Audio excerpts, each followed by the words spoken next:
Le continent européen et africain est une évidence pour l'ancien Premier ministre belge devenu le président du Conseil européen en décembre 2019, Charles Michel.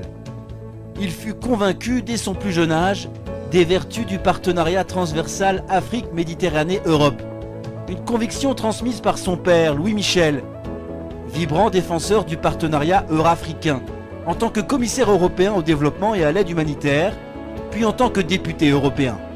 Conscient du nécessaire équilibre de la relation Union européenne-Union africaine, il s'est engagé pour que le 6e sommet Union européenne-Union africaine, qui se tiendra à Bruxelles en février prochain, soit placé sous l'égide du renforcement du partenariat euro-africain.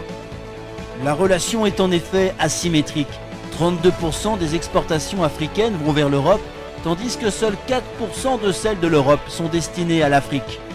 Pourtant, l'économie mondiale et la globalisation démontrent que seules les régions mondiales intégrées peuvent prétendre à un développement équilibré et une croissance durable et solidaire entre ses membres.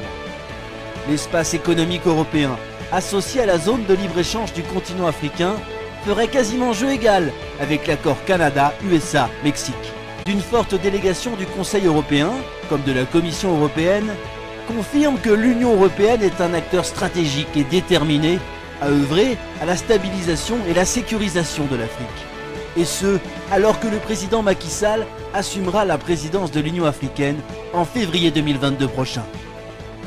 L'Union européenne, à travers sa stratégie intégrée de l'UE pour le Sahel, a ainsi confirmé son accompagnement aux États victimes des crises sécuritaires profondes. Quand je me tiens aujourd'hui devant vous, j'ai été naturellement impressionné, une fois encore, cher Macky Sall, par la puissance et la vision de ton message pour le continent africain, la puissance de ton message global pour le monde.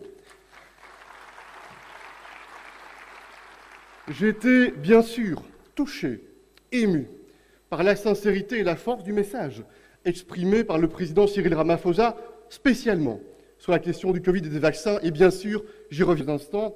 Et puis, naturellement, il y a quelques instants, la présentation chirurgicale, lumineuse, extrêmement utile de la crise sécuritaire au Sahel, présentée par le président Bazoum. C'est pour cela, je vous le dis, je suis ici devant vous avec humilité, avec modestie, pour écouter, pour entendre et pour réfléchir avec vous, afin que cette action commune, portée par l'Afrique, portée par l'Europe, puisse être utile pour la stabilité, pour nos peuples, mais également pour l'avenir du monde.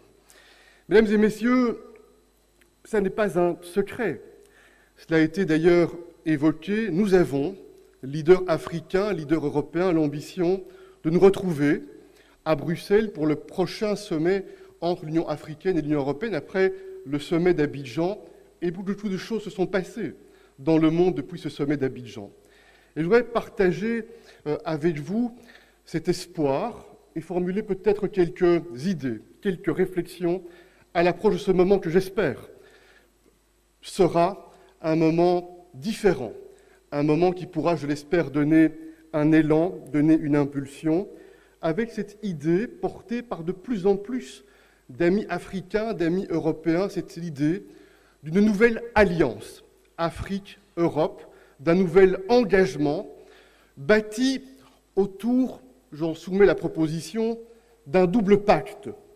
Un pacte pour la prospérité, un pacte pour le développement inclusif, un pacte pour que le libre-échange continental avec le marché intérieur davantage, pour plus de bénéfices partagés, mais également, bien sûr, ça va de pair, un pacte pour la sécurité et un pacte pour la stabilité.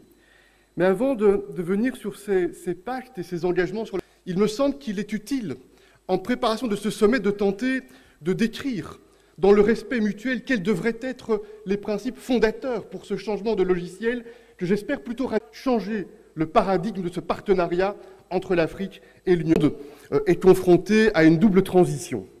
Pendant des années, une partie du monde en tout cas a cru pouvoir développer, améliorer les cadres de vie en exploitant de manière extrême nos ressources naturelles.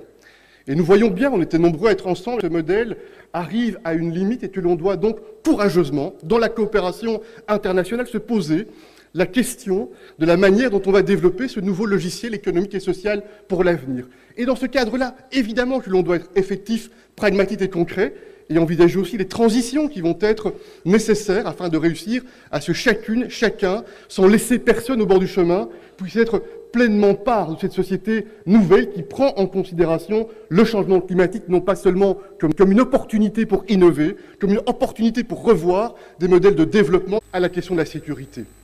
Par son mission, pour la prospérité, pour le développement économique, là où il n'y a pas de sécurité, là où il n'y a pas de stabilité, le terreau est peu propice pour permettre qu'il ait des capacités de concrétiser les projets dans la réalité.